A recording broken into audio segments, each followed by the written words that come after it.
Tonight, our colleague and Yahoo Global News anchor, Katie Kirk, goes behind the scenes with 26-year-old internet megastar PewDiePie. PewDiePie. PewDiePie. PewDiePie. PewDiePie. Poppy PewDiePie.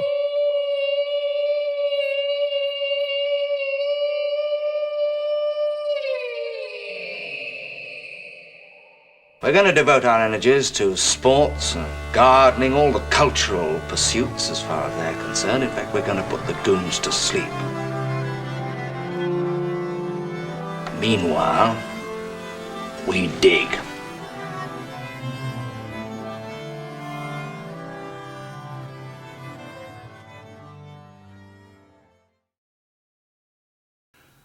Greetings from Tbilisi, Georgia. This is Byrne, the Anadromist. And if you don't know where Tbilisi, Georgia is, you can look it up on a map. Well, today we're going to start a series. It's not going to be a series that connects one to the other, but just kind of an overall series. Every now and then I'll do one of these. And we'll call the series Why Blank Matters. And we're going to start today with why PewDiePie matters. Yeah, PewDiePie. So, who is PewDiePie? What a weird name. He says it comes from the sound of shooting in a video game, like pew, pew, pew, pew. But you know, I hear resonances in there of like cutie pie and Tweety Bird and other sorts of words like that. And PewDiePie, with over 100 million subscribers on YouTube, is easily the most well-known YouTube face in the world. There's no doubt about that. And so we're going to talk about why this guy with a strange name matters. But first, it's coming at a moment when PewDiePie is taking an indefinite break. Guys, we did it. After 10 years, I am finally taking break. This is the last video. No, I'm not quitting media as much as you want it, but this is my final video. So I have a confession to make. I am officially a boomer. As in, okay boomer, which is like the put down of the minute. But I'm not a typical boomer. That is, I have never once identified with my generation. I've always thought, even the name boomer was stupid. And I've never really put people into these boxes of, you know, you're a millennial, you're a Gen Xer, you're a Zoomer, or whatever the new name will be for the Z people, you know. But I am the person who kind of drifts. I've always drifted between generations. I'm the person who told other people of my own generation why Kurt Cobain was important after he died. All the younger people at the time got it. People who were like 50 were like, I don't get it. I wasn't even 50 at that point. I was more like 40. But likewise, evidently, I'm the person who will explain to different people who have no idea who PewDiePie is, why PewDiePie is important. And in fact, when I was telling a few people I know who are a little older, and in fact, Georgians who are a lot younger than me, I said, yeah, I'm going to do one on why PewDiePie is important. They looked at me and they said, really? You think he's important? And I said, yeah. And if you're a Zoomer, Gen Z, just remember, someday in the future, people will be saying to you, okay, Zoomer, and, you know, but who cares about Boomer, Zoomer stuff? PewDiePie doesn't. Boomers welcome. I love how OK Boomer is blowing up. It's such a big meme. It's so dumb. On this channel, there's no discrimination against Boomer. OK Boomer signifies younger generation's attitude towards the status quo. OK Boomer.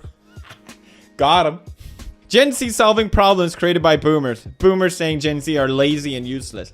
Yeah, because you are. What problem have Gen Z solved, huh? God damn it. Oh! Oh my god, this changes everything. Wait, what year are actual boomers? 1946 to 1964. Well, that has all changed. For whatever reason, you're over 15? Okay, boomer. So, if a 15-year-old can be a boomer, then let's not be handy with the okay boomer stuff, because I certainly don't care about your designation about me. But I do have another confession to make. PewDiePie is a gamer. I'm not. And I've only played, maybe about 8, 9, 10 video games in my whole life. Some of them have involved me for many hours, trying to get to the end of it. But I would do that just to feel what it feels like. I'm interested in the experience, but it doesn't capture me as a method of even entertainment that strongly. Not even as strong. I much prefer to watch PewDiePie, like PewDiePlywood. Okay, I would much prefer to watch PewDiePie play a Let's Play. How did I, 64-year-old person, discover PewDiePie? Well, I was doing a lot of research on kind of the history of the times, and led me into this whole YouTube world a few years back when I started noticing how crazy things had gotten, both in the universities and online. And one thing led to another. Found people like Tim Pool and Sargon of Akkad and a whole host of other names. But Sargon was talking about the PewDiePie versus T-Series thing. And he thought it was a pretty interesting event. So I said, let me jump over to PewDiePie's page and see what's going on there.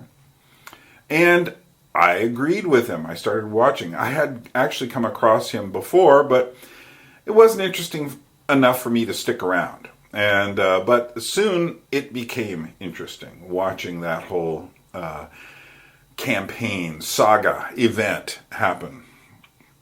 And so I started noticing some things about PewDiePie that I would like to share with you in this. Basically, I started noticing, this guy with 100 million now, he's got 100 million subscribers. I started thinking about what is this guy's place in history? And I think there is a place in history for him.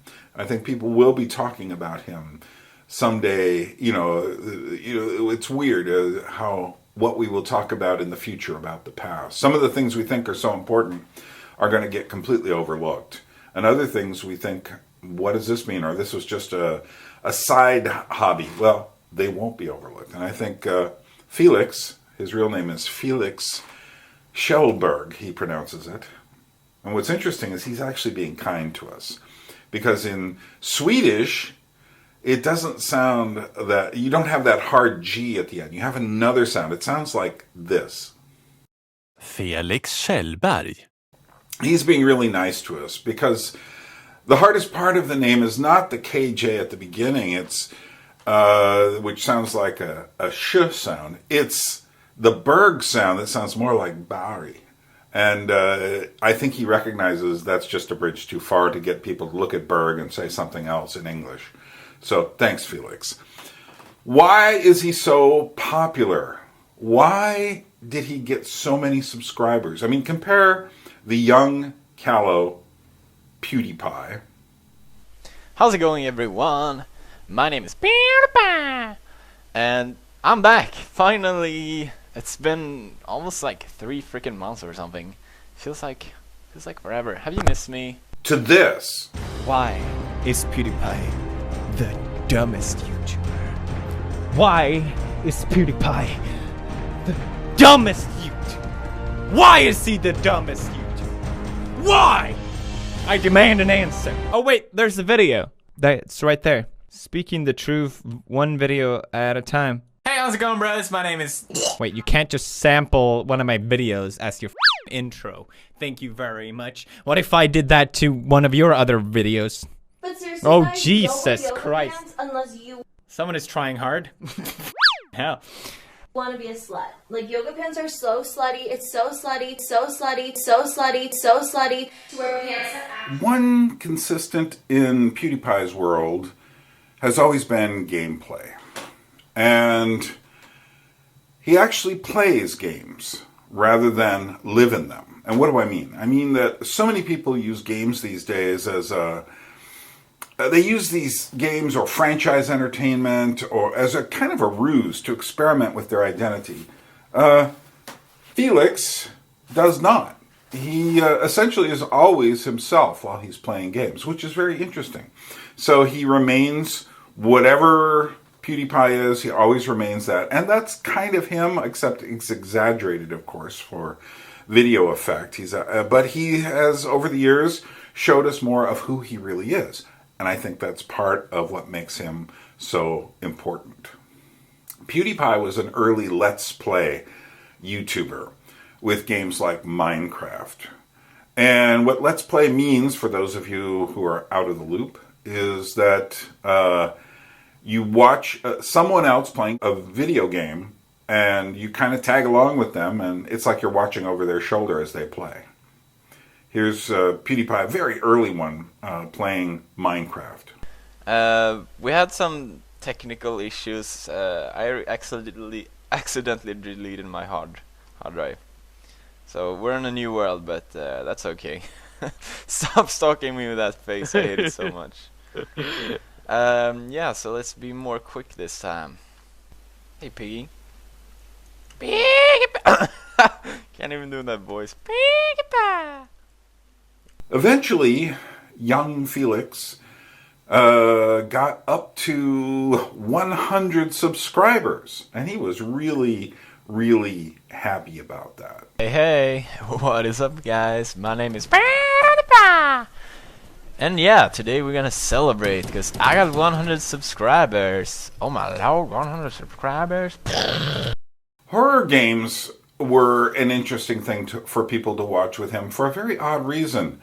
He actually seems to genuinely freak out during jump scares and other kinds of horrifying events. Or when he's going down some sort of hallway in the game, he actually gets like kind of nervous. Oh, there's a girl here.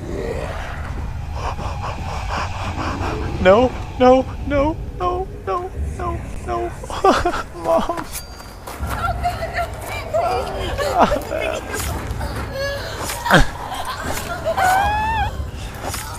Oh, no. Oh, did I scream from my mom? He'll also play games that are just crazy. Like, I think one of my favorite ones is the Goat Simulator. Yeah, you get to be a goat in the game. I can't. I'm sorry. I can't. What kind of drugs were they on when they made this? Hey, wake up! Ah, come on. Let me love you. Oh, Jesus. Ah, come on. Son of a goat. Hey, guys, what's going on here?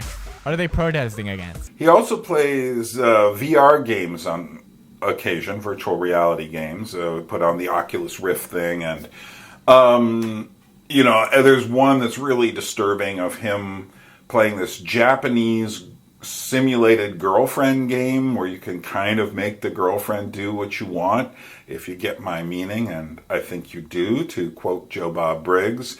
Obviously, a game like this can be used for nefarious purposes, but PewDiePie turns the game around in on itself as he's playing, which is kind of funny and kind of strange. You doofus! You're good for nothing, useless whammy.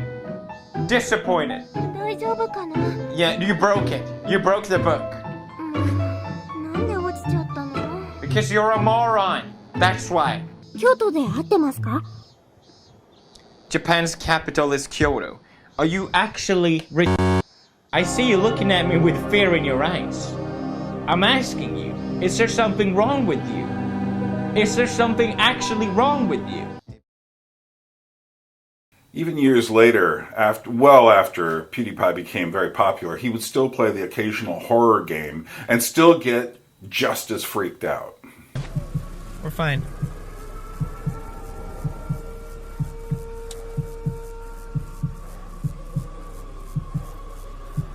The f*** is this? Oh, jet blood. Oh my god.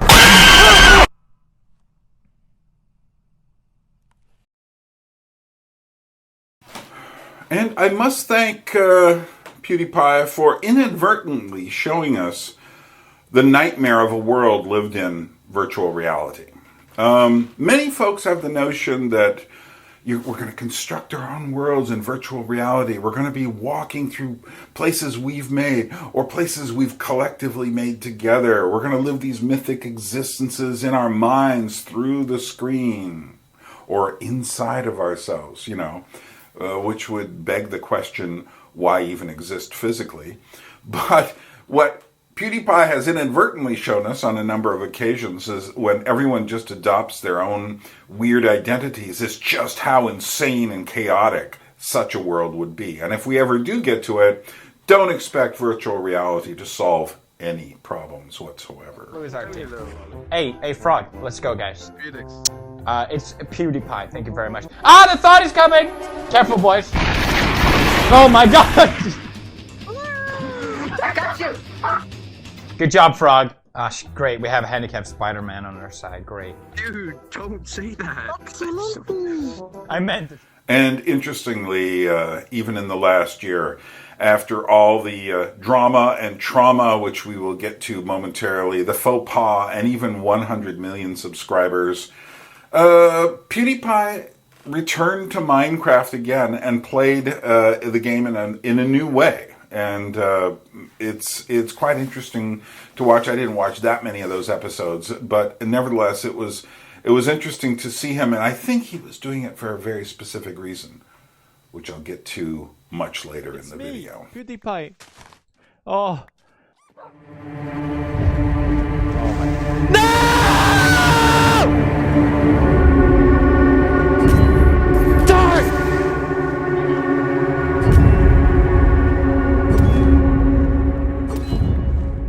Oh, I want to cry.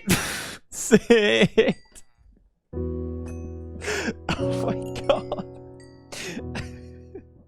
Now, besides the games, there are several running features that have continued over time, and many of the people like myself who are not particularly interested in gaming are kind of hooked by these things, and that includes things like... What's up, Zoomers? It's your favorite time of the week. Lua.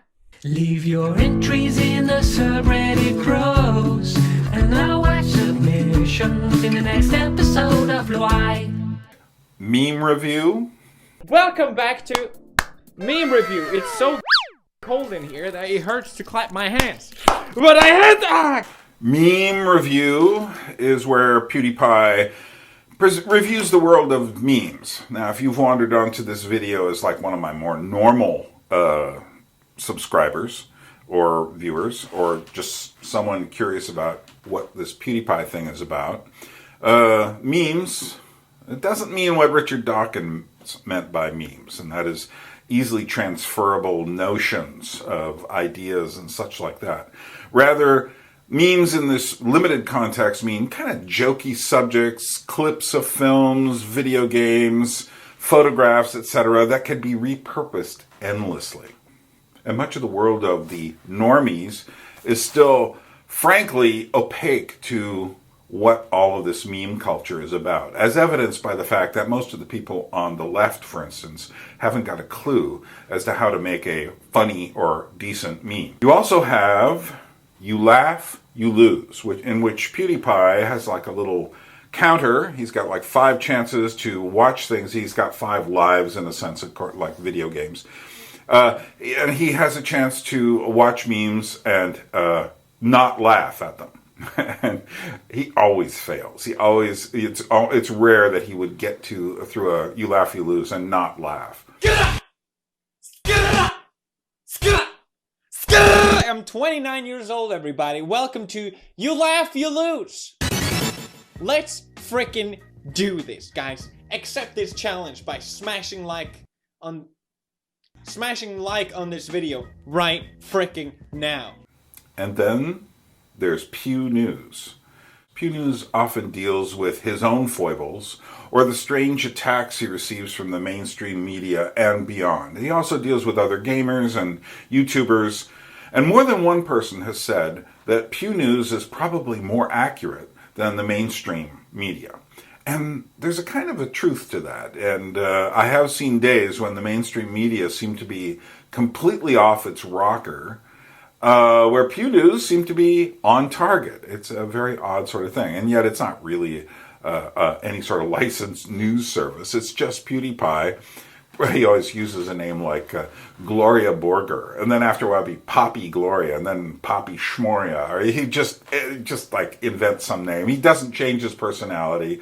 He's still just PewDiePie, but you know, it's a very thin disguise. It's wafer thin. Good evening, I am Poppy PewDiePoop, and you are watching Pew News, the most respected news source. Back at it again with amazing quality. Feels good to be back, man.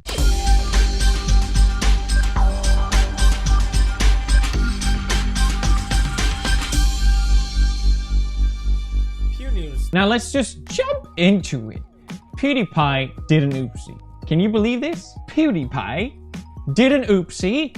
What? More curiously, in the last few years, PewDiePie has hosted his own book reviews of books like Plato and Aristotle and Kierkegaard, of all people. That is, to me, one of the most fascinating parts of PewDiePie's world, and one we'll spend more time with later in the video. Later time. Let's finally review Plato, the Republic. Why am I doing this? Meanwhile, none of this accounts for PewDiePie's unique sense of comedy, his style in comedy. And I think what he has done is absolutely unique. I mean, what he's done is kind of taken an amalgam of errors, essentially.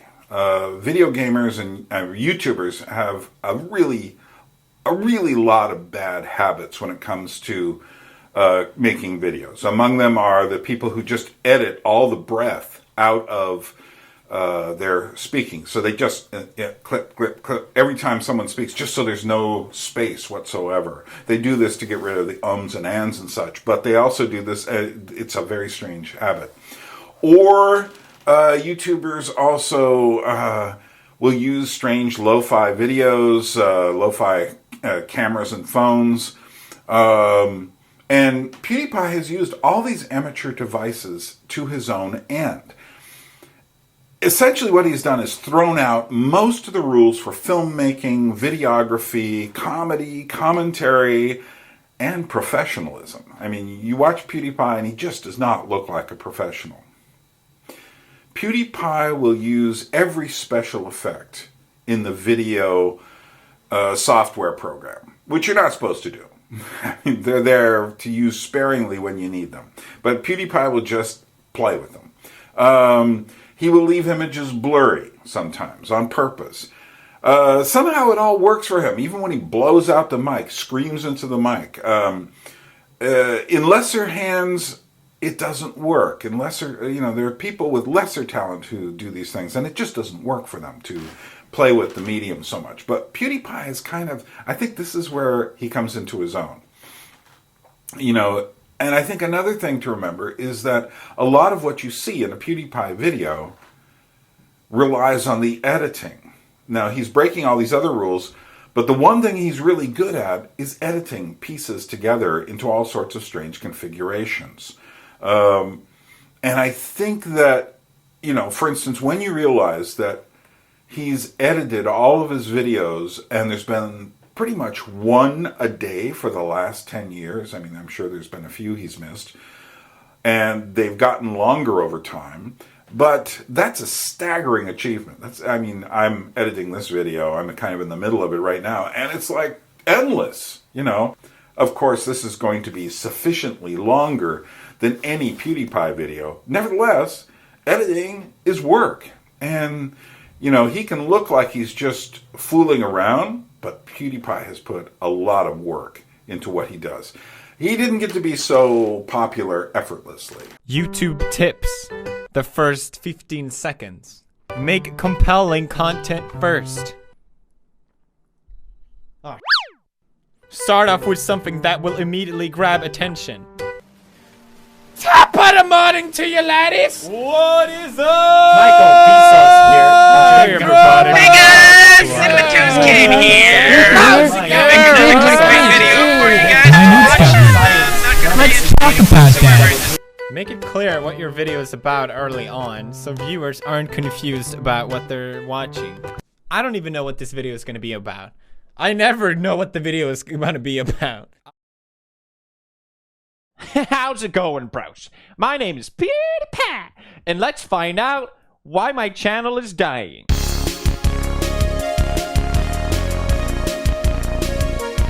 Google Trends, everyone. A wonderful tool that seems underutilized. Have you ever looked on Google Trends? Has anyone ever done this video before? Am I the first one? Oh my god, did I just have an original idea? That's awesome! So, PewDiePie rose through the ranks of popular YouTubers, and from 2013 through much of 2019, he was far and away the most popular YouTuber on the planet. Yet he never seems to take it all that seriously. Though, in fact, he must, in producing such a quantity of videos, take this extremely seriously. And his dedication to his own artistic growth and learning, even as a person, is really something to behold. He is not the same person at all that he was when he started. So, who is Felix Kjellberg? Let's dig into history a bit. Rather than let the media pundits tell you who PewDiePie is, we'll let PewDiePie himself do it. Every now and then, Felix will release a video that explores his past. Sometimes he'll critique his older videos, and he certainly is no narcissist. He waited 100 videos to even show his face. This is not the signs of a narcissistic person. And in fact, he can be rather brutal in his remarks about young PewDiePie. Oh my god, it's been a while since I saw this video. Hey, what is up, guys? My name is PewDiePie. And yeah, today we're gonna celebrate because I got 100 subscribers. And yeah, today we're going to celebrate because I've got 100 subscribers. Ugh. This was December 2010. I got 100 subs. I was so proud. Having 100 subs back then wasn't that insignificant. Shortly after the 100 subs, it really started to explode. And I got 2,500 subs. And it was my 100th video. So it took me 100 videos to get to 2,500 subs. And this is the first time I show my face on camera. Hey, how's it going, everyone? My name is PewDiePie. And I just want to say a quick thank you, I guess. Oh my god. Hey everyone, this is PewDiePie. This is my good old setup. My apartment, it's really... Yeah, way to show the apartment. Hey guys, this is my apartment. luxurious for my standard, at least. I can barely afford to pay the rent. Oh my god, I remember that. It was so hard to pay rent. I literally did not eat anything but spaghetti for like a week. No condiments, just spaghetti. He then entered a period where he seems to have been trying to develop a kind of wacky slacker persona. I miss this PewDiePie. I really don't. I really don't. It's trying way too hard. Just trying way too hard. I think that's the problem of me, my old videos. And I think that's why I dislike them so much, even though they might not be that bad. How's it going, man? My name is PewDiePie. How's it going, bros? My name is PewDiePie. Like, stop, please. Please, stop. You don't act like that's not you.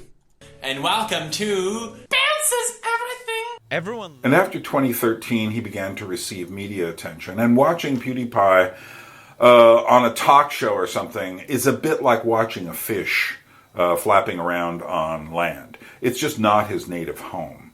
And I think all the lights, the professional quality and all this stuff, it's just not his natural environment. He prefers what he can do by himself with the help of the editors he can now afford to pay for. But this occasionally he looks like he's having a good time. But he always feels a bit like reserved compared to the kind of casual banter of, big name celebrities on like Colbert or, whatever shows he's been on. It's a different sort of thing. I've done so many retarded interviews. Here I am on today's show. You haven't heard of him yet, your kids have. He's 26. Already I hate these people because they said that. You haven't heard of him yet, your kids have. Not only kids watch PewDiePie, thank you very much, okay? I'm sure there are some teenagers as well. I was 5 years ago, we started. And are you making a good living this way? It's amazing. My job is to play video games. It's the job that all the parents... Way to avoid the question there, Piers. I always get the question. How much money do you make? That's all that matters, right? That's all you care about. That's the only thing we can understand. So tell us, please, how much money do you make? Because really, nothing else that you have ever done we will ever give a shit about. And this sets up a tension with the mainstream media that is eventually going to become highly problematic. Part of the issue is that Felix was a typical loner kid, staying in his room, playing video games, maybe playing the guitar, who knows, the kind of things kids do at home. His window through the world essentially was his computer screen. He's the kind of guy who, in the real world would just roam around without feeling any sense of connection to so much of the world around it, without much purpose, really. This is a video where he talks about his hometown of Gothenburg, or should it be pronounced Gothenburg? Something like Bari, whatever. I can't do it. In Sweden. And he talks about what his early university life was like. It was an excellent school, as schools go. And he wasn't dim-witted. He belonged there academically. But, like many of his generation, he had inherited a world without much meaning. Why go to school? I couldn't relate to my classmates. I felt like even more solitude than I was in high school. I just felt like a total outcast. I couldn't, just day one, it was just really hard. It was definitely I think this was probably the worst part of my life. I got into the school, but I hated it. And if I had quit, then I would basically have nothing going for me. So it was like not even an option. I hated going to class so much that I would, instead of just like going to class, I would just walk around and do nothing. It's really weird. I remember it just being the worst part of my life. It was so lonely. I felt so outside and lonely. It was really tough. I gotta say, it was a tough time where I didn't really know what I was doing, basically. Instead of going to school, I bought a computer and stayed home. And I just started making YouTube videos and sheer desperation and hope that I could at least have something else. And obviously it got to a point where I just felt I can't even keep going with, even though I think I had like a couple thousand subscribers, like maybe 15 or 20,000 subscribers, which was, it's pretty small number, but it felt like a lot to me. Now, his parents certainly had money, and they were encouraging him to continue his education, but he didn't. And he refused to take money from them. He went out and got a job. So I had to move back to my parents, and then they told me I had to get a job, and they were basically like, oh, good luck getting a job. You're never gonna get a job. And I just went, I'll prove you guys. So I got the first job I could ever get, which was working at this hot dog stand. But it was strange because at this time I was actually so much more happier because I didn't have to go to school anymore. And even though it was job, I was making money. I was making YouTube videos in my spare time. I was loving it. I was, even though I had a smaller channel, the support that I was getting on it was incredible. And I remember, I had this. And when he started doing Let's Play videos, which was kind of the key to his success, he wasn't even sure if he could do that legally. Later, it became something that we discovered you could do legally because of essentially its promotion for the game, if nothing else, unless you hate the game. in gaming. I can easily see it going another way, where gaming would just not be allowed on YouTube. And that's always been in the back of my head. You know, and now, in the future, 2019, nothing's really changed. It's Article 13, all this stuff's happening. I think this is where Wall Street Journal happened. I think it happened in February. Because it was literally on Valentine's Day. It was here. So this is a Wall Street Journal. And his mention of the Wall Street Journal is no accident here. It wasn't a nice little article talking about the rich little YouTuber who made all this money because he was doing Let's Play videos. No, he attracted attention for another reason. The fact is, PewDiePie was essentially, he had a pretty strange sense of humor that occasionally crossed the lines that he hadn't even been thinking about. I don't think his sense of humor was too different than a lot of young teenage kids or young adults and such. Just kind of crazy. The kind of thing you would get if you were sitting in front of a video game, kind of playing with the console and screaming and going like, stop, and then just blurting things out. In fact, he would get in trouble with this.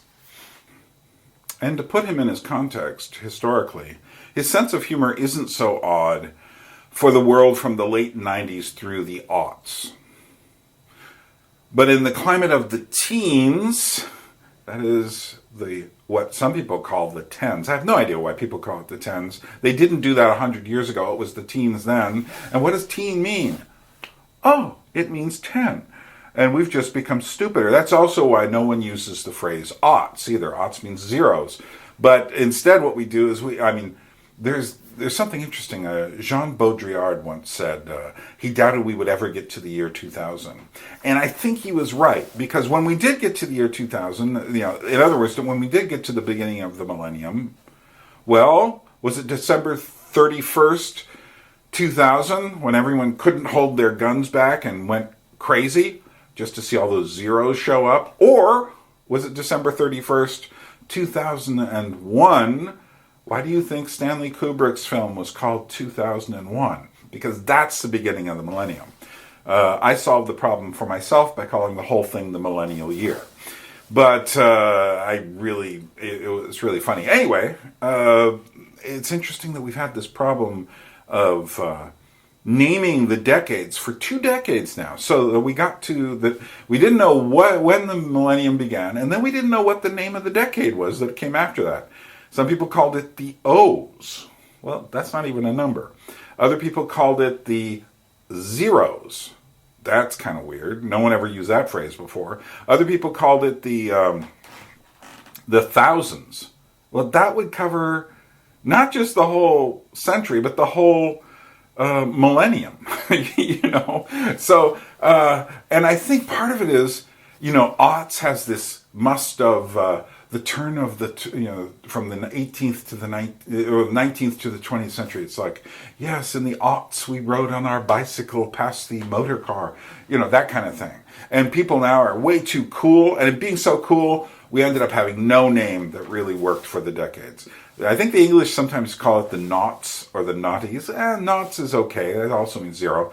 But I'm going with the odds. I'm just going to say, who cares about what the media does at this point? They obviously don't know.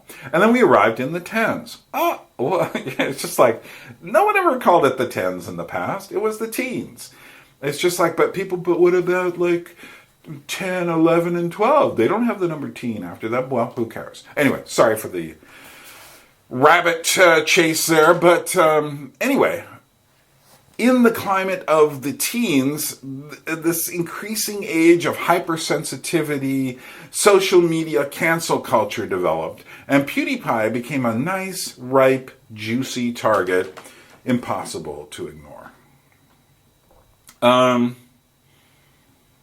Humor and culture from the 90s and the aughts were much crazier. You had things like South Park, the Judd Apatow movies, the Wild West of the internet. All the internet creation and development takes place in that era. You have the anarchy of early YouTube, which of course PewDiePie comes out of. Essentially, he was formed in this matrix of chaotic humor and chaotic culture that was developing at that point. But the rising tide of social justice, intersectionality, only began to throttle public discourse in the middle of the teens. I mean, that was the point at which it really became hard to ignore. And there was a reason for that. In the earlier period, in the period from the late 60s all the way through the aughts, all of these different chaotic jumble of events happened. I discussed this in my How We Got Here series, and I'm not finished with that yet. But the point is, things just suddenly burst forth. All the older culture from that lasted up until the 1950s and early 60s was washed aside. Anything that might have been called traditional America or whatever a lot of it was pushed aside for the new things that had occurred. Now we can talk about the validity of those, but that's not the point of this. But the point is that people weren't really exaggerating how crazy the lives of the young were in the 90s and the early aughts. And as a result, there was a reaction. The reaction included helicopter parenting, bulldozer parenting, where you plow out everything in front of your children to make the world safe for them. Wouldn't want them to get hurt. But also among various identity groups, they still wanted to complete the revolutions of the 1960s and 70s and 80s. And there were lingering culture wars from the 90s as well, and all of which was about to reignite in the middle of the teens. And this created strange bedfellows in adversarial relationship to the strange children of the revolutions, shall we call them. And it created new tensions. Now, I'm not going to go any further into this, but I am going to deal with that in another session of how we got here once I get to the 90s and the aughts. And so PewDiePie made jokes that suddenly rang alarm bells for the newly sensitized. He had gone from being the typical gamer, lunging at a console, shouting stupid things at the screen, to a fat target for the chattering media classes. And an article in the Wall Street Journal blew up without notice, and yet gamers came to his defense. You're probably already aware of a man named Felix Kjellberg, otherwise known as PewDiePie on the internet, and since that's easier to say, that's how I'm going to refer to him. He is the biggest channel on YouTube, and he's incredibly famous, and when he does something, it makes the mainstream media. For example, if you go to Google and type in PewDiePie anti-Semitic, you will find, and I'm not exaggerating, hundreds of different outlets, all with the same essential headline: PewDiePie is an anti-Semite. It will come as no surprise to you that this is fake news. This is not true, has been taken 100% out of context, and is being used to smear the man. Before making this video, I didn't know all that much about PewDiePie because I don't watch his videos. He's, as far as I was aware, a comedian who used to film himself playing video games and reacting to these video games, and I'd watched a couple of them back when I first heard of him, found they weren't to my taste, and carried on with my day. I guess he must have changed his format slightly since then, because now he appears to do mostly random comedy videos with him talking about whatever it is he wants to talk about in front of the camera. As already noted, PewDiePie is a comedian, and he caters to a younger audience, a younger, very internet and meme-savvy audience. These young people have grown up with the internet, they are immersed in the internet, they understand memes and meme culture, and so does PewDiePie.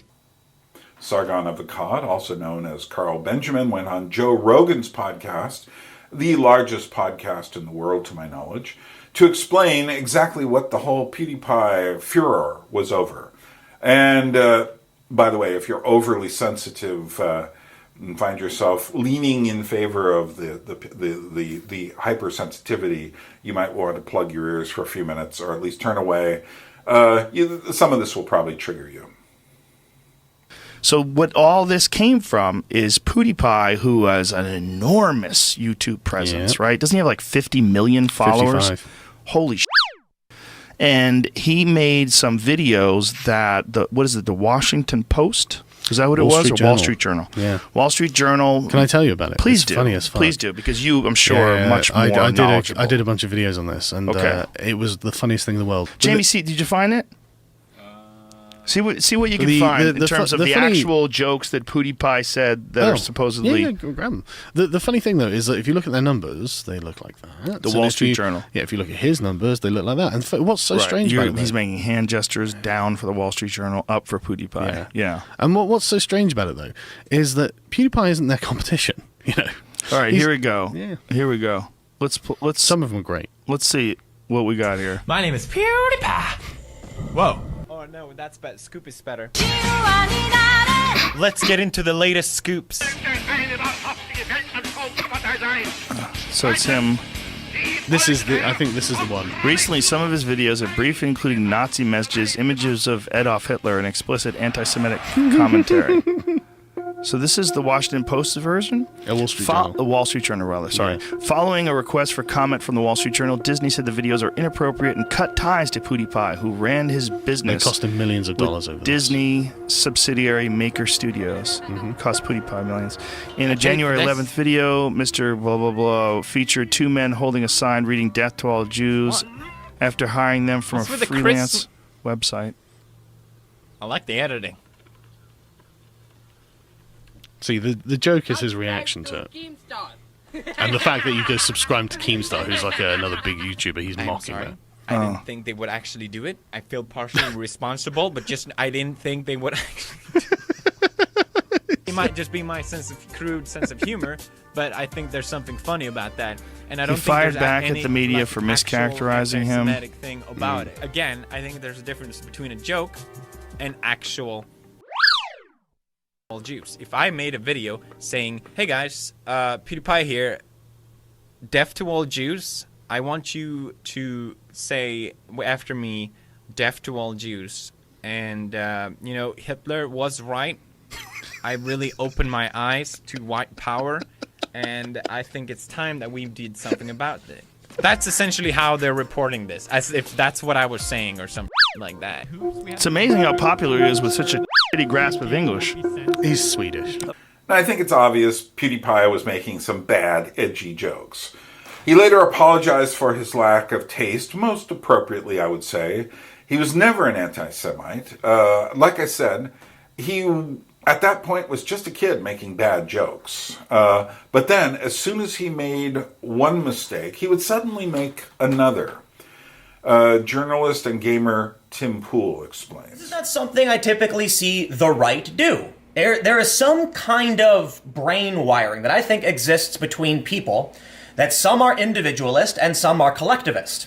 Why is it that The Verge writes this story? PewDiePie gives shoutouts to hateful anti-Semitic YouTube channel, as if PewDiePie is actually endorsing these ideas.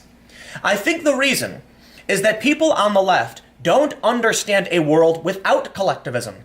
Therefore, if they see PewDiePie associate with someone, he must be the same as them. It's quite insane. Think about how that works in the real world. I mean, it doesn't work, but think about what happens. There's a famous incident. Jordan Peterson was at an event. Someone asked to get a photo with him. He smiled, and the guy pulled out a Kek flag. Now there's a photo of Jordan Peterson behind a Kek flag. And people said, see, this proves that Jordan Peterson's a bad dude. He's got some kind of ideas. When in reality, Jordan Peterson didn't even know what was going on. And this is what happened. I'll tell you what happened. PewDiePie promoted a channel that's E:R. Apparently, PewDiePie watched a video he liked about anime. And he said, hey, that was a cool video, check this guy out.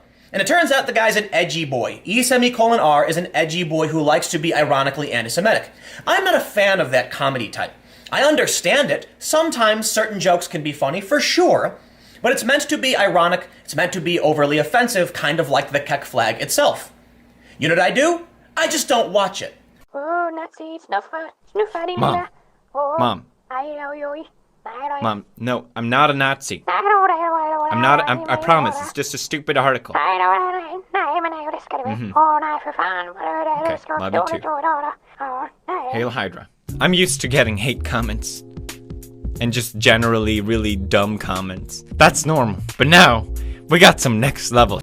This is kind of impressing, you know? I've seen bad articles. But now they all just came out at once. YouTube removing PewDiePie's subscribers after news comes through that he is in favor of the Nazi party. Okay, no, that one is clearly fake, okay? Fake article. What else do we got? PewDiePie says YouTube is killing his channel because he's white.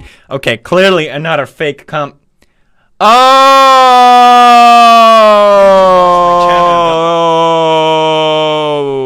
PewDiePie, more like PewDieWine.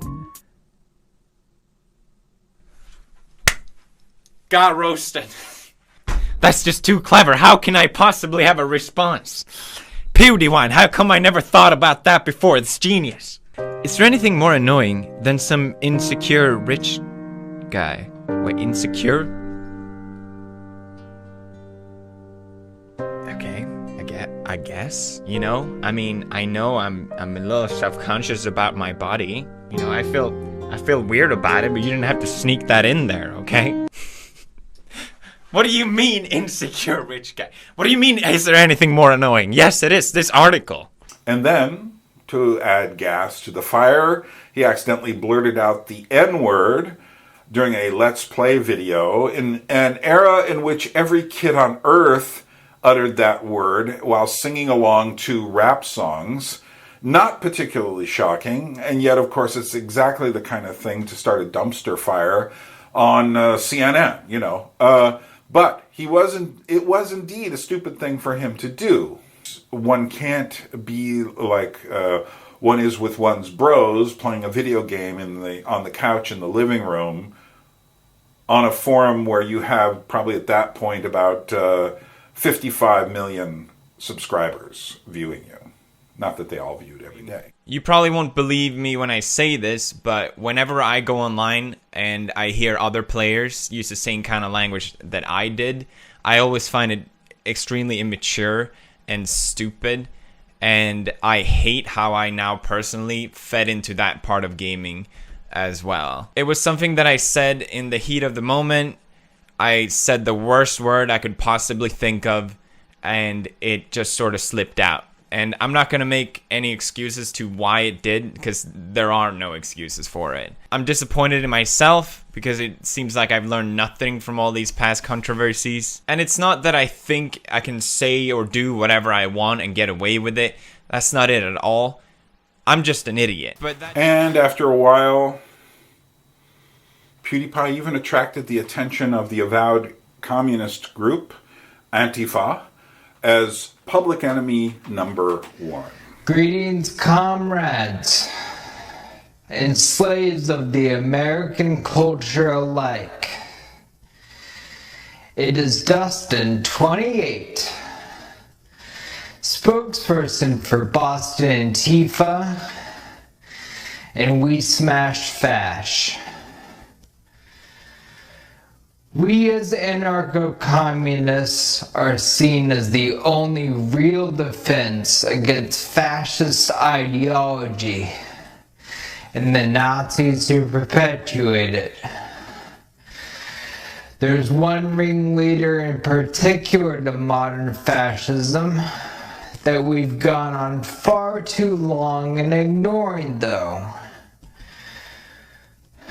So PewDiePie, it's no surprise if the whole world has heard of you, even if they've never seen your videos. That was always your goal. And so, for a few years, everything that PewDiePie did was scrutinized by the mainstream media, what fellow YouTuber Styx Hexenhammer called the lamestream media, what others have called the legacy media. Everything that he said and did was weighed and measured. He lost his Disney contract. He essentially went from being a darling of the new media to being this strange figure who somehow was super popular, not particularly political in any way, and yet he was kind of pushed off to the side. And interestingly enough, this whole thing didn't really resolve until the middle of 2019, when the Wall Street Journal finally issued an apology for the really sloppy work of some of their kind of dubious reporters. And yet, the damage had been done. And this will become a really important issue in a few minutes. The most politically correct news source of all time.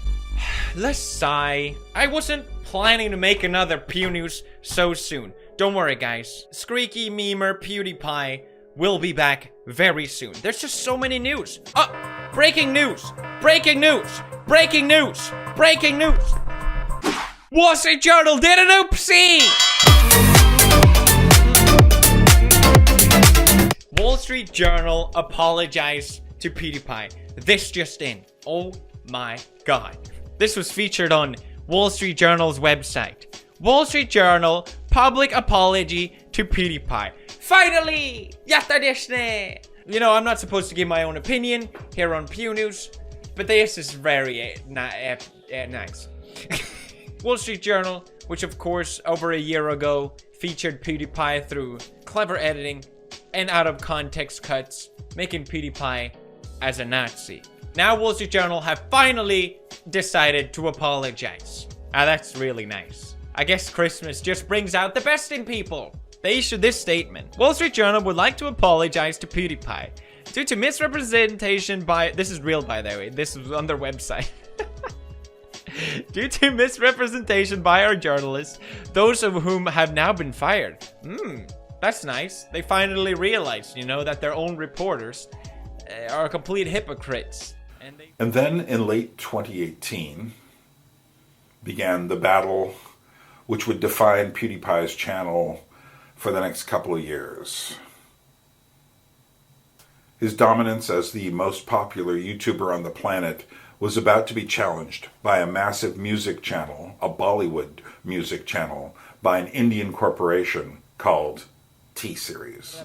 Just been kind of stable for a long time. And then, Jesus Christ, T-Series! In a world where cat videos and memes rule the feeds, one media company will rise above the noise. PewDiePie versus T-Series. Guys, it is getting close. Out of nowhere comes this channel, T-Series. I'm going to say PewDiePie 100,000 times to try to scare off T-Series. PewDiePie is an individual, he's a YouTuber, whereas T-Series is a big company. PewDiePie is right now the most subscribed content creator on YouTube, and it's been that way for 5 years, since 2013. But since the fall of 2018, an Indian record label called T-Series has been creeping up on PewDiePie's subscriber count, and was scheduled to surpass him in subscribers by December. With the help of the YouTube community spreading the word, PewDiePie has gained more than 20 million subscribers in the last 4 months. But the talk of the town right now is the battle between two channels, the ones we'll discuss in this episode of the Infographics Show. PewDiePie versus T-Series. And with T-Series closing in on PewDiePie, he launched a campaign to drive up his subscriber count to fight the corporation. And with it, he created a song that became an international anthem. Bitch lasagna. What does that phrase even mean? Well, it's a long, silly story. You can scrounge around and look it up on, YouTube, the internet, whatever. But let's just say the song's kind of silly, and it's basically kind of a rap throwdown saying, you think you're something? Check this out. But the song did its job, and a meme movement was born. Many versions of the song were created. He was polite enough to leave an instrumental version of the song on YouTube so that people could download it and create their own versions, and indeed they did. People around the world, including India, encouraged everyone they knew to subscribe to PewDiePie, and many joined what was known as the 9-year-old army. No, that wasn't an army that was 9 years old. That was an army consisting of 9-year-olds, which is how PewDiePie's viewers were tarred as young children. And the truth of the matter is, am I a 9-year-old? I like you, T-Series. Nothing personal, kid. But you must go all out. Just this once. Bob's or Vagana, whichever will it be. Set the down, T-Series, I'm here to spill the real tea. You tryna dethrone me from spot on number 1, but you India, you lose, so best think you haven't won. When I'm through with you, we're gonna be completely f***ing done, cause we only just begun. I review you, 0 vibe is gone. So come on, T-Series, looking hungry for some drama. Here, let me serve you bitch lasagna. Bitch lasagna, bitch lasagna. T-Series ain't nothing but a bitch lasagna. Bitch lasagna, bitch lasagna. What's T-Series? They just climb for the mama. Bitch lasagna, bitch lasagna. T-Series is nothing but a bitch lasagna. Bitch lasagna. Bitch lasagna. T-Series just wet themselves in their pajamas. Who the hell is that? Then why you wanna kiss me? I'm a blue-eyed slug dragon while you're just a magician. Ooh, you got a fifth of the population in your nation, but I got 90 rolls of words to hold your defecation. Oops, molto patlo, what the f is that even supposed to mean? Your language sounds like it comes from a mumble-rap community. No papa, yes papa, Johnny. Now down all the sugar and let's throw this fucking party with some bitch lasagna, bitch lasagna. Look at these series, they just crying for their mama. Bitch lasagna, bitch lasagna. T-Series ain't nothing but a bitch lasagna. Bitch lasagna, bitch lasagna.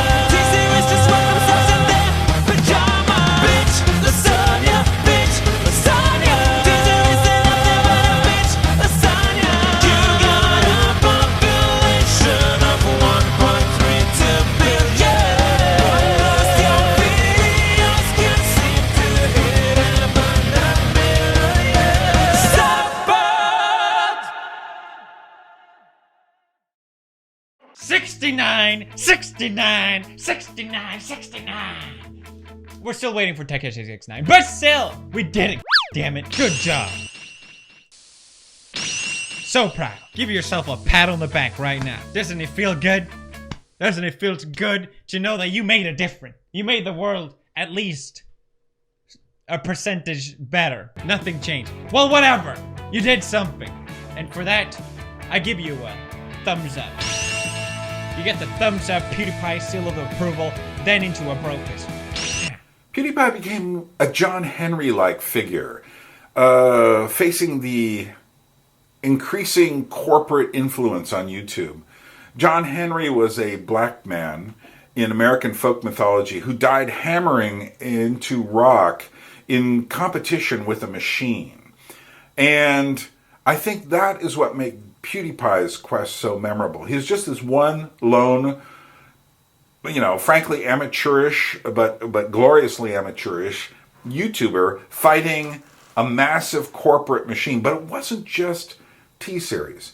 It was the increasing development of corporate pressure upon a system like YouTube. So I've been watching the Subscribe to PewDiePie event, and it's really, really interesting. And yes, all of my YouTube channels are now subscribed to PewDiePie, because I'm weirdly invested in seeing him win this, and it seems that millions of other people are as well. And it's really weird, but I really think it speaks to the main problem that we're having at the moment. And I think there's something about the schism in the West. T-Series started to crest and to catch up.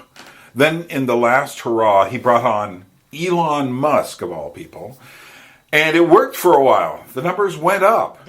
Now, will Elon Musk host meme review? Gosh darn, it would make my life. It would make this channel. After everything this channel has gone through, it would be the best thing that it could possibly happen. It would save us from T-Series. It would redeem all evil acts of this channel. Now Elon's time. Spin the wheel of Elon.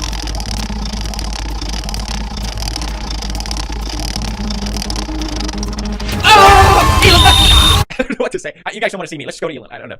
Hey, welcome to Meme Review with your hosts, me, Justin Roiland, and Elon Musk. Yeah, welcome. Hi, Felix. Hey, Felix. Yeah, we're gonna look at some memes. And eventually, Pewds could no longer compete with the Bollywood giant. They could tap into the billion-plus population of India. And he knew it was never going to last.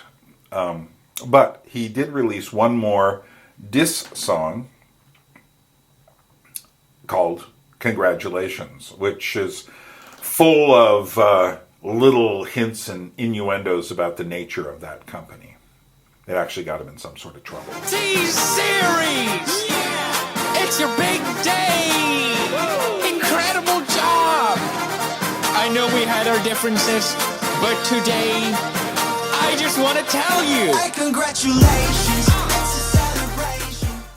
Interestingly, the song Congratulations didn't have the same kind of global impact that Bitch Lasagna had.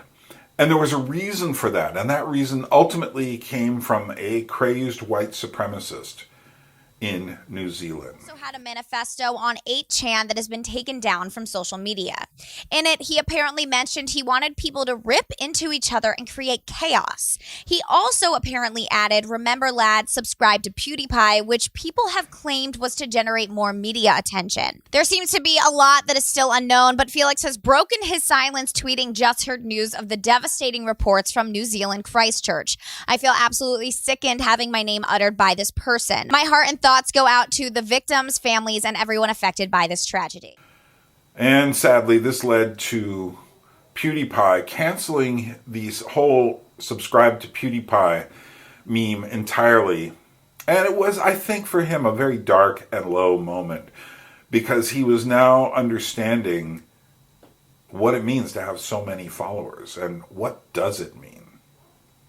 Hello, I wanted to talk seriously and honestly for a moment about my thoughts on what's been going on for the past couple months, and hopefully you can get a better understanding of my perspective. I think it's time to end the subscribe to PewDiePie movement or meme.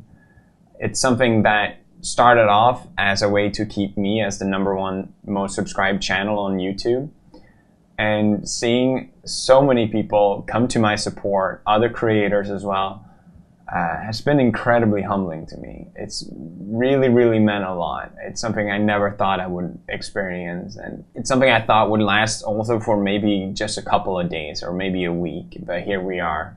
It's been 6 to 7 months now, and it's been a crazy journey. At first, it started off with people doing really positive and fun things to get attention through subscribe to PewDiePie. But something I learned, and I think hopefully it's something people can understand, is when you have 90 million people riled up about something, you're bound to get a few degenerates. And it started off with someone spray painting sub to PewDiePie on a World War II memorial, and just so disgusting, so disappointing to have my name and community dragged into that. I addressed it on Twitter, I disavowed it. We saw that it got removed and donated to the park. Hoped that that was going to be it. I didn't want hateful acts to overpower all these amazing things that people were doing, all these cool and positive things. But then something happened that I don't think anyone would have predicted. The Christchurch shooter said subscribe to PewDiePie. Out of the respect for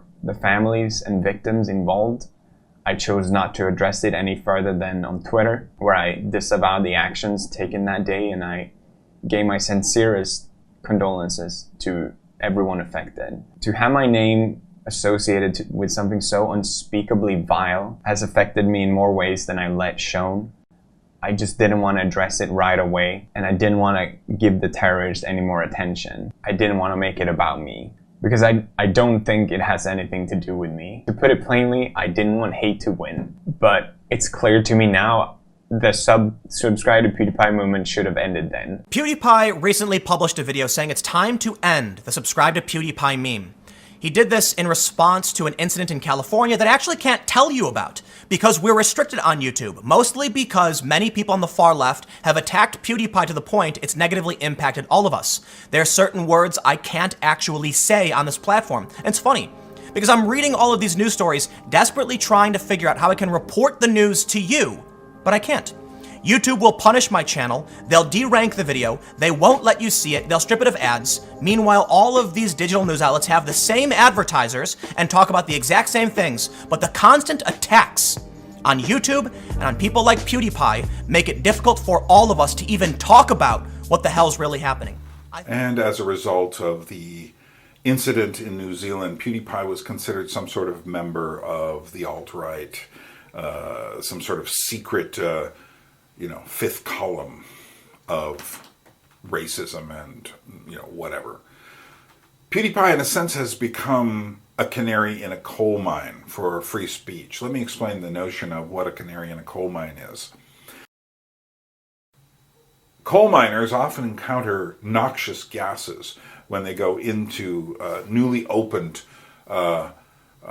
shafts. And so what they have to do is they have to bring a little canary in a cage with them. Now the canary is more sensitive to the pressures of the gas, the poison of the gas, than the miners are. It will slowly overtake them, but rapidly affect the canary, who will die early. So once that happens, the rest of the coal miners know we better get out of here. Well, PewDiePie kind of functions like that. Not that he's so sensitive, but although he does have his sensitivities, the more you watch PewDiePie, the more you realize there is a real person there who really thinks about things. But more importantly, is everyone knows if PewDiePie goes, free speech is pretty much over because of the size of his audience. If they can get to him, they can pretty much get to anyone. Now let's just jump into it. PewDiePie did an oopsie. Can you believe this? PewDiePie did an oopsie? What? There's definitely not been any shortage of calling PewDiePie a racist this past couple weeks. There's now a petition. PewDiePie faces a petition calling for his removal from YouTube due to white supremacist platform. Oh, frick. Not a petition. Okay, so let's check out this petition. Remove white supremacist content from YouTube. Yeah, I agree. I think that's good. I think it looks bad on everyone if there is white supremacist content on the platform, and it could possibly just lead to another adpocalypse. So I will actually have to sign this petition, and it's literally just calling to ban me from the website and nothing else. Oh, okay, sure, that will stop it. We need to ban PewDiePie from YouTube. That will. One thing you'll notice is that YouTube began to harden its policies during this time, and this is not coincidental with some of the PewDiePie stuff. I've bleeped out some of the language from his earlier videos. I don't have to do it for the later videos, and because he himself started cleaning up his language. Well, the reason he did that is because all of his videos featuring any sorts of kind of odd comments and swear words and whatever got demonetized. And now that's what's happening to everyone. So that even if someone says words like hell, some people, I've heard them even like cover up words like sex or damn, because they're so worried about getting demonetized by YouTube. So in some senses, that pressure is causing people to censor themselves in very weird ways. Now, you'll notice I'm saying these words because I don't have enough of a subscriber base to even care. I'm just simply a microscopic organism on the larger body of the internet. And that's how it is. So if you're watching this, congratulations. You found me somehow. But if you're not watching it, I have nothing to say to you. How's that? Eventually, he did get up to 100 million subscribers. Wow. What does that mean? That's bigger than a lot of countries. It's a fantastic number. He was affected, as I said, by the adpocalypse. The adpocalypse is where YouTube began to demonetize people as a result of content.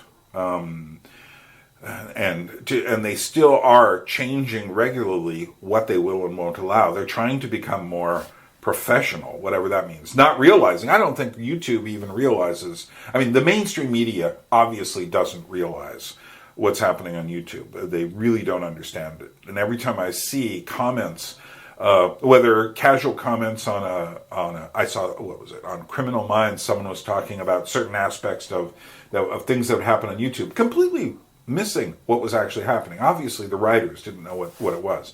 But you see the same from mainstream media. They really don't understand the dialogue that's been happening on YouTube, among other places. Something is brewing, but it's different than what they imagine it is. Because they want to imagine it's terrible because they have only one interpretation of events. And the people down here, hello, we have different interpretations. Oh, weird. Anyway, a good case could be made that YouTube itself has no idea what they've created. And thus, as they create new strictures on their policies, they are effectively killing some of the aspects that makes YouTube so interesting. Meanwhile, it remains open. I can still talk. If I can still talk, I'm not a canary in the coal mine. I'm more like a, tomcat in the alley. It's just like really hard to kill. It was so international, and yet it's something you have to say. And doesn't that just speak to the problem of the modern age? Like, everyone gets accused of stuff that's obviously not true. I mean, nearly 100 million people are watching you, and they don't think they're watching a racist. So when some lefty journo says, oh, this is racist, I mean, 100 million people disagree with them, man. They already disagree. They already don't think that. Meanwhile, PewDiePie continued to produce funny little videos, shows like You Slav, You Lose. And what's interesting about this is that obviously it's based on his You Laugh, You Lose. He did a You India, You Lose, but that wasn't received with so much humor. The Slavs have more of a sense of humor, which is his point. You Slav, you lose. You Slav, you lose. YouTube's favorite show, everybody. No more You India, you lose. You India, you win. But You Slav, you lose. You know why? Because at least Slav can take a joke. Why is he walking like that? Because he's drunk. Come on, PewDiePie. Like everyone in Russia. Alcoholism, it's a problem. I actually met a lot of fans who come up to me and be like, I'm Slav, I lose. And I'm like, oh, it's okay, it's just a joke. Don't worry about it, it's just a joke. But my favorite part of this graph is when I go, hey guys, let's end the subscribe PewDiePie meme. Like, we shouldn't do this anymore. Okay. Skydive graph. This is the kind of reports you want to see. A full-on economic crash. And increasingly, he began to make forays into more serious subject matter. Quick question. Which one of these is a hate symbol? Is it A, the bowl haircut, B, the number 12, or C, the OK hand sign?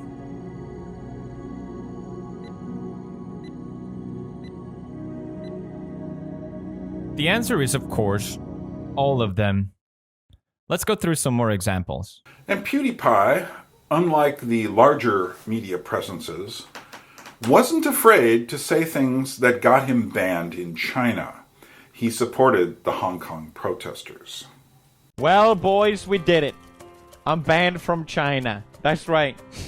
After I spoke about the Hong Kong protest and showed their leader being mocked as looking like Winnie the Pooh, I got banned from China. That's right. Now, if you search anything PewDiePie related on any Reddit related forum in China or YouTube related videos, it will just be completely blank. Or then again, he started to see the relationship between his own struggles to say what he wanted to say and the misinterpretations by the mainstream media of what he was doing and other cultural phenomena like, say, the movie Joker.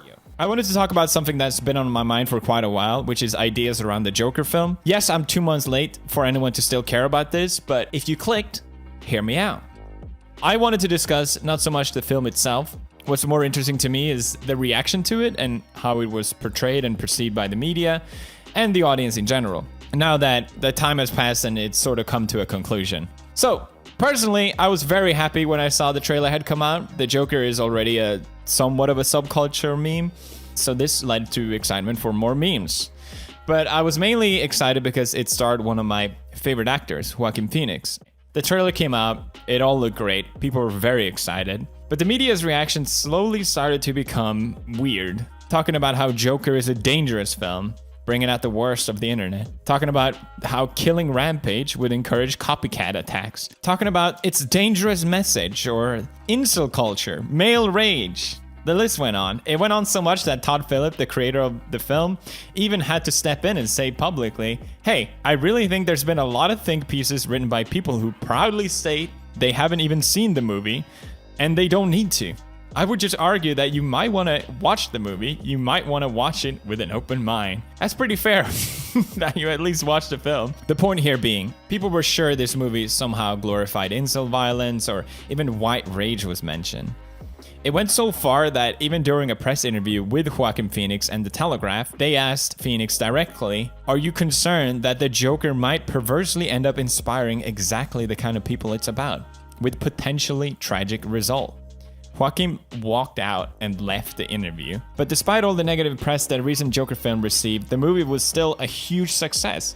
It racked in $93.5 million on its opening, which is a record for any October debut film. It became the highest grossed R-rated film of all time. And I saw it. Maybe the hype ruined it a little bit for me, but it was a really great film. And just to remind folks that he still can make mistakes, he accidentally stuck his foot full of cash into his mouth again. This time, pissing off his fan base. PewDiePie has made a terrible mistake. In his video for his 100 million subscriber unboxing, he announced that he was going to donate to the Anti-Defamation League. Now, there are two big conspiracy theories going around, but before I get into that, I want to talk about why it's controversial that he gave to the Anti-Defamation League and why you should care as someone listening to this content.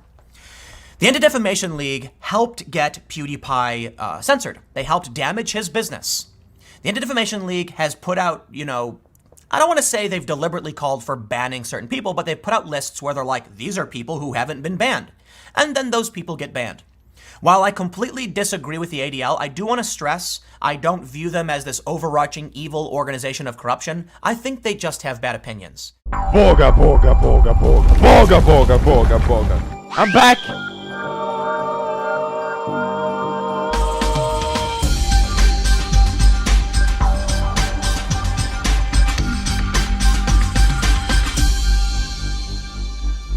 Good evening. I'm Papa Gloria. What did he do? Just tell me. What oopsie did PewDiePie do to drag me out of my retirement? I thought I was done. I thought he'd just move on playing Minecraft. Unbelievable. What did he do? He tried to donate to a charity. Oh, what? Oh, that's bad. BBC posted PewDiePie cancels 50,000 donation to anti-hate group. I messed up. Great title, BBC. Very nice. Here's what actually happened. Oh, we're back at it again, aren't we? And I'll explain the full context really quickly. For my 100 million reward video, I wanted to donate to a charity to celebrate hitting 100 million subscribers. And I thought a charity that is against racism and anti-Semitism made sense to sort of put an end to a lot of bad chapters in the past that are way overspoken about, and it's just boring me at this point. Stop! I just wanted to interrupt this video because I need to make an announcement. Did you guys see the video I made where I celebrated 100 million subscribers? It was the video I was really excited about. I talked about my journey from going to 0 to 100 million subscribers. It did have a brand attachment to it, which maybe wasn't the most fitting place, but it was a cool product, so I thought it wouldn't matter. When we were planning the collaboration, we thought it would be nice to donate to a charity as a way to celebrate. I made the mistake of picking a charity that was Now, the craziest part about this whole thing hasn't even been addressed yet, which was the sweater I wore. Twitter lost their mind over the sweater I wore. Which was one of those things that at first was kind of funny, and then it's just spiraled into something like, okay, this is just messed up. Like, what's actually wrong with people? So some people took this sweater as a way for me to symbolize to Nazis that I'm a Nazi. This is how people think. I'm not even this is not even a straw man. This is what people think. That cross, people were very sure that was a Nazi cross, and people started, attacking me because of it. Never mind the fact that it's Georgian characters literally right next to it. Never mind the fact that I've wore it many times before on my channel, and the only time I see people comment about it has been Georgian people with excitement. I don't think about what I wear that much. And yet, with all his many cultural faux pas, it's interesting that the video that gave PewDiePie the most dislikes, over 85,000, was not related to the insane politics of the late teens of the 21st century. It was his video kind of dissing Marvel movies, and ask Martin Scorsese what happens when you do that. The legions of the geek come up against you. And yet PewDiePie used that video as a kind of a Trojan horse for something very different. What is my most controversial video? Bish lasagna? Bridge? Nope. It's why I don't like Marvel movies. Let's look at this video. This is the worst dislike ratio I have on any. Something was changing in Felix. The time has come for me to finally figure out what's wrong with me. That sounds like a joke. And yet, it was clear that Felix was beginning to ask some unusual questions of himself, and beginning to not only read more books, but to talk about books, and to encourage the 9-year-old army to read as well. That's kind of a fascinating use of his platform. I read 72 books. Sorry, I lied in the title. That's right. In 2018, I read 72 books.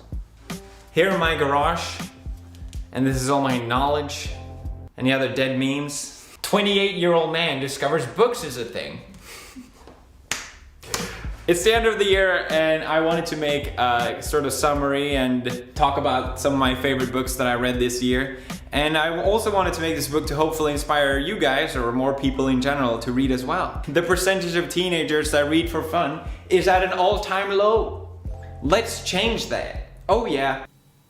And he wasn't just reading Harry Potter or The Hunger Games. One book that seemed to have a serious effect upon him was Jordan Peterson's 12 Rules of Life, An Antidote to Chaos by Jordan B. Peterson. You may know about Jordan B. Peterson already. He's very popular on YouTube for being sort of a free thinker. He's sort of a controversial figurehead as well, and I think he's gotten a lot more flack than he deserves because of it, because he's very cut and dry with his ideas, which is why he's been so embraced by the internet and disliked by media, which I can sort of relate to. Have you seen that interview he did with Channel 4? It's sort of gone viral. It became a meme almost, because the lady that tries to interview Jordan try and strawman argue against him. She keeps going, oh, so you're saying this? But you're just saying that's the way it is. You're saying women have some sort of duty. So if you want women domination, want to dominate. But you're saying basically it doesn't matter if it made her goal was to make him look bad and trash Jordan's name in this interview. He completely shut her down, and it made her look really vicious and really spiteful. And it really made me want to read this book because of it, because I was like, wow, that's really impressive. And the Channel 4 News lady, if you read the damn book, you wouldn't have fallen into that trap. He even discusses, he draws comparisons and analogies from Disney movies to old biblical stories. And there's a lot of religious analogies in this book. A lot of religious analogies. And I didn't realize until the very last chapter. I was like, he's religious. I thought he grew up in a Christian household or something like that. And the reason that he drew a lot of religious analogies was because to prove the point that we always knew about this, or maybe this is something that we've known for thousands of years through this biblical text. Whenever I look at self-help, I can't help but feel a bit critical. Like, what is this? Some sort of cult book or something like that? And finding out that he was religious in the end, it sort of changed my perspective on the book. I know that's kind of stupid maybe, but even Jordan himself brings it up that the past can be changed from the future, and finding out that he's religious. It's not that big of a deal, but I feel like it's probably unfair for me to say, but anytime self-help, I'm like, this is just some sort of cult following bullshit. It's not at all, but it made me look more critically at the rules, which I think you should do anytime you get advice about how to live your life. So I think that was fine. It didn't ruin anything for me. but surprisingly, like I said, I really enjoyed this book. It was very fun to read. I will definitely take some lessons from this book. Absolutely. And it also made me understand other people around me better. That was the book I read in January. I want to keep reading. I hope this was fun to listen to. I know I've been going on a long time, 30 minutes. It's probably cut down a bit. Interestingly, when he talks about religion in this video, he has a sort of barely concealed disdain, which is pretty par for the course for a lot of his peers of his age. Near the end of his T-Series battle, he suddenly gives up the campaign to start talking about philosophy. T-Series has most likely passed me, so it doesn't matter what I upload at this point, does it? I mean, I might as well get this over with. Book review! Smash like if you're excited! Yeah, let's get some hype in the chat, guys. As always, I've been reading, I've been doing my homework. Have you? I've been reading a lot of great literature. Book of Disquiet, amazing. Loved it. House of the Dead, yeah, it was, yeah. Lolita, loved it. I'm not gonna kiss it though. The Count of Monte Cristo. Whoa, for some reason I thought I would see through myself. That's the level of brainlet I am. Incredible. It recommended by Slasso.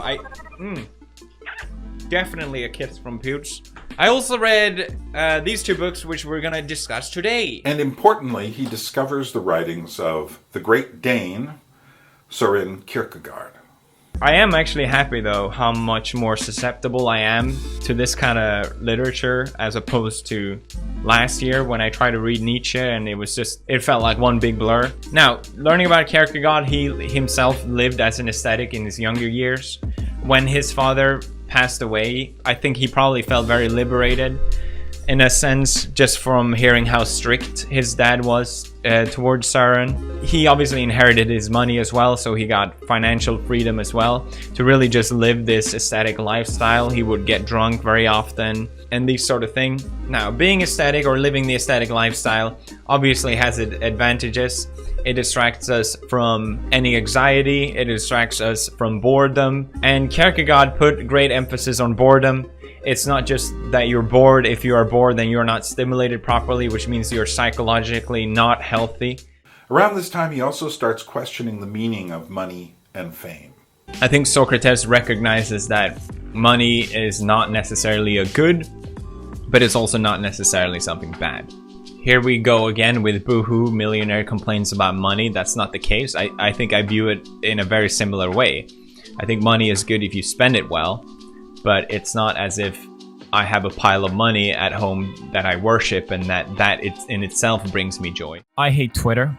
I think about deleting mine all the time. What I don't like is the constant posturing that goes on there. People just can't seem to help themselves from pointing out what is good and what is bad, or how others are bad and you are good, to a point where it almost becomes fiction just to satisfy this need. And I don't mind that this happens. I understand that it does. But what annoys me most about it is that it gets rewarded. Through social media, we get likes, we get engagement by boasting about certain things. It's very popular. A classic example could be J.K. Rowling changing the sexual identity retroactively on her characters as a way to posture for social virtue points. True to his word, he gives up Twitter, which is the lifeblood of so many YouTubers, but also their bane.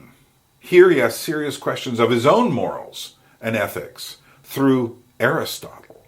In the book Nicomachean Ethics by Aristotle, it wasn't actually written by Aristotle, it's notes taken down from his lectures by his son, Nicomachean. Some argue this is the most important work of philosophy ever written, and in it we get the answer, what is virtue? According to Aristotle, virtue is habit. What this means is that it can't be taught. You can't teach someone how to be a good person or how to act the right way.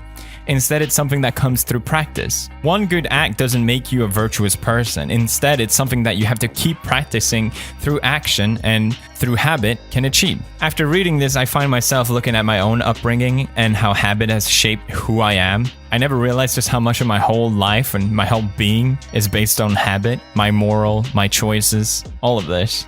Listen to how he talks about God and faith in this video. It's not that he's become a believer yet, but that he is seriously asking important questions about the meaning of faith in a person's life. And this is what he was hiding in the Marvel video, which is why so many people hated it. He put this in the back part of the video, so people started watching it, and this is what came out. Absolutely fascinating. At this point, PewDiePie got my full attention. I criticized Kierkegaard in a previous video because he explained everything previously in this book, Either Or, with such perfect rationale for hundreds of pages when he talks about the aesthetic and when he talks about the ethic.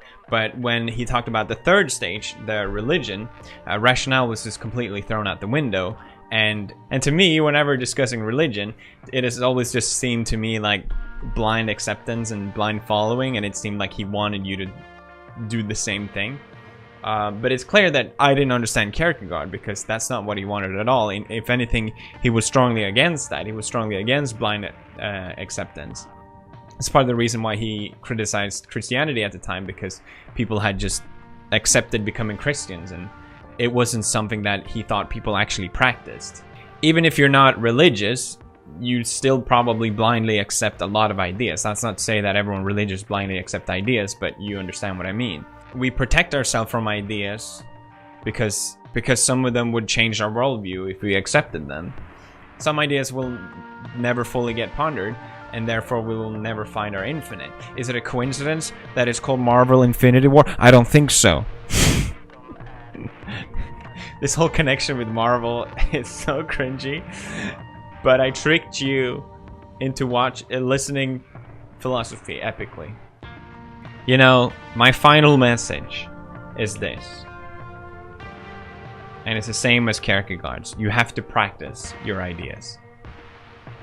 You can't just buy Ninja's Guide to how to become a pro gamer and then become a pro gamer. You must practice. I'm 14 and this is PewDiePie.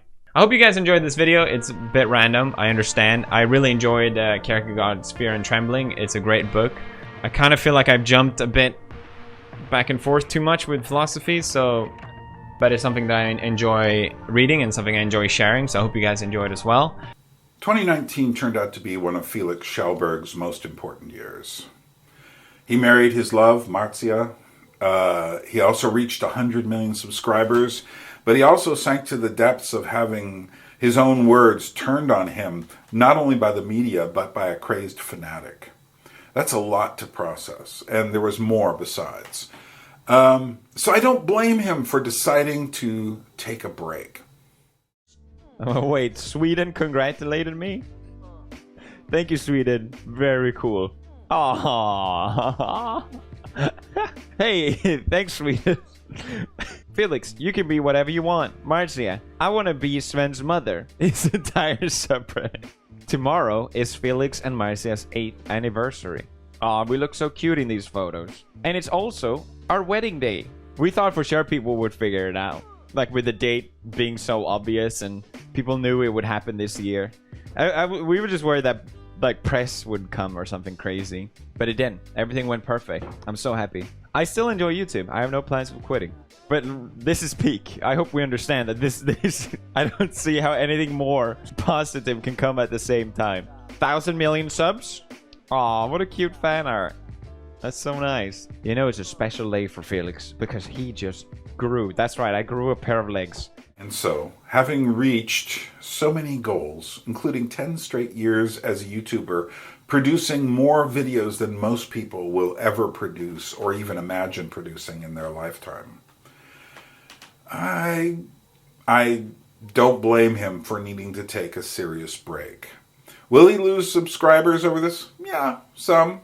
He may lose more subscribers if he keeps doing book reviews and talking about philosophy.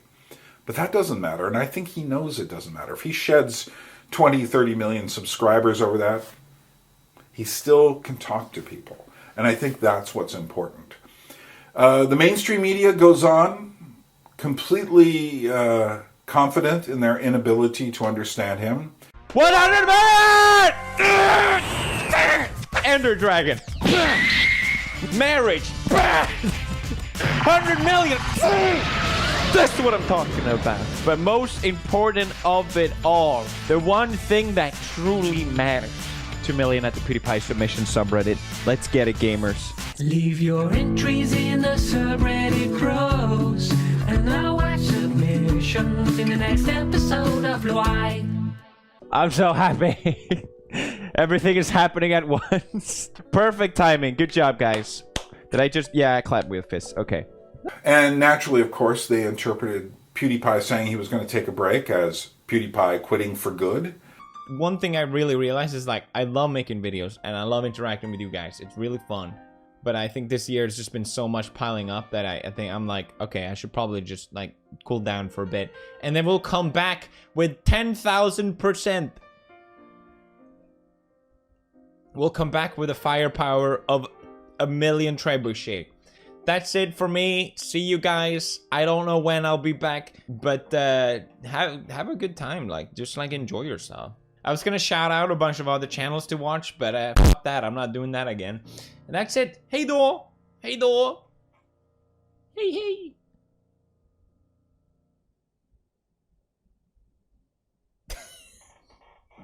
Ah! So when will PewDiePie return? And how will PewDiePie return? I think it's going to be different. I think one of the reasons he stepped back was because he had done so many of the same things for quite a long time. Will we still see, you know, the meme review and the Pew News? He already wanted to stop Pew News, so probably not that so much. Will we still see, you know, Let's Play games? Probably. But I think something's going to be really different when he returns. And Felix, I don't know if you'll ever watch this. If you do, take your time and continue to follow the road you're on. Keep asking questions. Don't stop. So here in Tbilisi, Georgia, I was walking down the street one day about a year ago, and I saw this. It's a subscribe to PewDiePie poster that was on a wooden wall surrounding a bit of construction work. And it's entirely in Georgian. Which made me think, now this culture has very little to do with PewDiePie, except for his shirt, which got him in trouble for some crazy reason. But I think the reason that people all over the world, and of many different races, really connect to PewDiePie is because I think essentially they see him as a human being, just like them. And he's not afraid to put his foibles, his mistakes, his pains on the line, nor is he afraid to laugh or to be afraid. I wish we had politicians that were as open and candid as PewDiePie. And unlike the really glamorous pop stars of the age, PewDiePie remains earthy, very fallible, really human, relatable, and oddly humble. And I say oddly because many people having that many subscribers would have a head way too big to get inside of a door. But PewDiePie just seems to still be this guy playing video games at home. Yeah, a lot has changed. And he gets recognized where he goes. And, you know, although PewDiePie, come to Georgia, not so many people will recognize you here. But you know, the thing is, he's got a certain attitude in his character. What he's done is, there was a video here I showed you where he was looking at himself several years back going like he wasn't being himself. Well, now I think he is much more himself. And that's why his interest in philosophy and even, dare I say, religion, makes it very interesting because he just kind of puts out, here's where I am, here's what I'm doing. But he's also not afraid to say, you should be reading books too, you should challenge yourself too. And if a person with that big a microphone can say it, who knows where he'll end up? Maybe he'll end up like the monk in Andrei Rublev, the icon painter, who goes through all these trials and tribulations, actually ends up taking a vow of silence, and then realizes, no, I've got work to do. And And so he starts to speak again at the end of that film. Great film by Tarkovsky. Watch it. And Felix, if you're watching this, just go watch Andrei Rublev. I think you'll find something meaningful there. But, yeah, who knows? Well, it's nighttime here in Tbilisi. I've spent way too long. This is the second time I've recorded this. And he did a whole thing on how many times people say, yeah, I recorded all of this, and he just does it over and over. I think that's pretty funny. But yeah, I went through an hour of this thing earlier, and who cares? You don't. But anyway, I am glad to have discovered his work, and I am waiting for him to come back. But I would also say, don't come back too soon. Make him wait. You're not going to lose a lot of people. At least take a few months off. Just get your brain back in gear. Think about, the fact is, you can do something. And more than just giving to charities and such. You have a task. Find out what it is and do it. And I'm sure it will still include all the things you have been doing, but some of those things will fall away. So, this is Byrne coming to you from a microscopic channel with just a few followers. Hey, you can be a subscriber too. You can smite like and figure out what other crazy stuff I've got on this channel. So much of it is so long and it takes forever to get through, but you might find it interesting. And by the way, I've called myself the Anadromist. What Anadromous means is someone who swims against the current. And that's what I'm asking you to do. I think that's what Felix has done. He has swum against the current. Some of it, playing games and making jokes, that's kind of with the current. But some of it, his honesty, his openness, that's totally against the current. And so he gets big props from the Anadromist. So, swim against the stream. A people without history is not redeemed from time. For history is a pattern of timeless moments.